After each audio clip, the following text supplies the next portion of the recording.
अफसोसनाक खबरों के आने का सिलसिला वादी कश्मीर से जारी, चाहे शुमाली कश्मीर हो, चाहे जनूबी कश्मीर हो, चाहे वस्ती कश्मीर हो या शहर श्रीनगर हो। तकरीबन हर रोज रोजमर्रा की बुनियादों पे अफसोसनाक वाकयात आते हैं। और अभी का जो अफसोसनाक वाकया है ये शहर श्रीनगर से ही निकल के आ रहा है।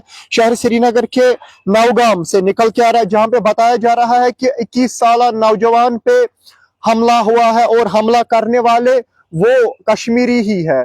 हमला करने वाले 5 अशखास है, जिन्होंने एक 21 साल नौजवान जिसकी शिनाख्त साहिर अहमद मलिक, जिसका ताल्लुक बीके पोरा नौगाम से बताया जा रहा है, उस पे हमला हुआ है और उसको बुरी तरह से मारा पीटा गया है और उसको खून में लथपथ वहीं पे छोड़ा है।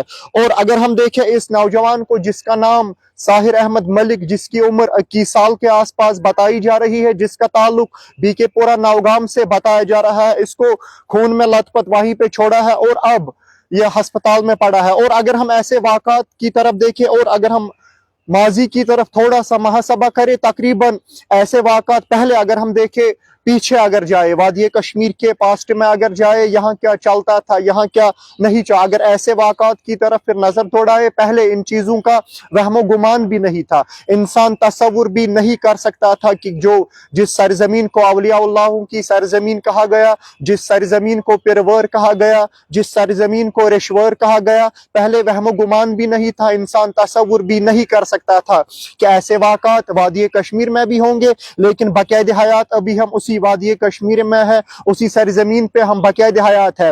और ऐसे अफसोसनाक वाक़यात हमें सुनने को भी मिलते हैं, ऐसे शर्मिंदा, जिससे इंसानियत शर्मिंदा होती है, ऐसे वाक़यात हमें देखने को भी मिलते हैं। बाज़ाब्ता अगर हम देखें, इस साहिर अहमद मलिक, जिसका ताल्लुक नौगाम से है, इसको अस्पताल पहुंचाया गया है और बाज़ाब्ता इसका इलाज मुआलजा वहां पे चल रहा है। अगर हम देखें, इससे पहले भी कत्ल किए गए, जैसे जानवरों को कत्ल किया, इंसान अब कतन इस चीज को मद्देनजर रख ही नहीं रहा है। आगे इंसान है या जानवर है, कौन सी हरकत कब करनी चाहिए, इंसान ये इसमें तमीज करना शायद अब भूल गया है। ये तलख हकीकत है। अगर मेरे अल्फाज ज्यादा तेज हुए उसके लिए मैं माजरत खा हूं, लेकिन हकीकत यही है और ये तलख हकीकत है।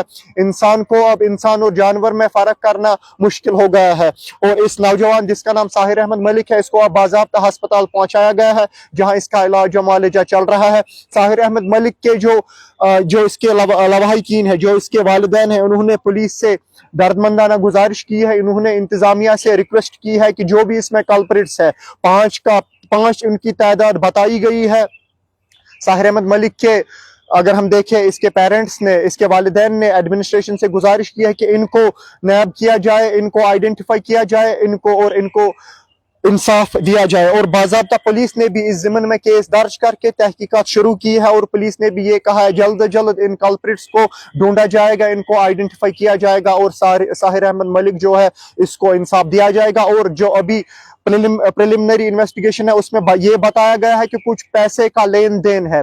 बेशक पैसे का लेन देन हो सकता है, लेकिन फिर किसी पे हमलावर होना, किसी की जान लेने की कोशिश करना, ये कतन भी अगर हम कहें ये काबिल कबूल नहीं है। हमारी अल्लाह रब्बुल इज्जत से दस्तबद दुआ है, हम अल्लाह से दुआ करते हैं साहिर अहमद मलिक को शिफाई कामिला अता करे। और बाज़ाब्ता एडमिनिस्ट्रेशन से हमारी भी दर्दमंदाना गुजारिश है, इन कल्प्रिट्स को आइडेंटिफाई करके इनको कानून के सामने खड़ा किया जाए ताकि साहिर अहमद मलिक को इंसाफ मिले और आगे मुस्तकबिल में ऐसे वाक़ात पेश ना आए, मुस्तकबिल में ऐसे वाक़ात पे रोक लगे, ऐसी हम उम्मीद करते हैं। मजीद अपडेट्स के लिए आप बने रहे तामिल इरशाद के साथ। मुझे और मेरे कैमरा पर्सन आर के मुगल को दीजिए इजाजत। अस्सलाम वालेकुम।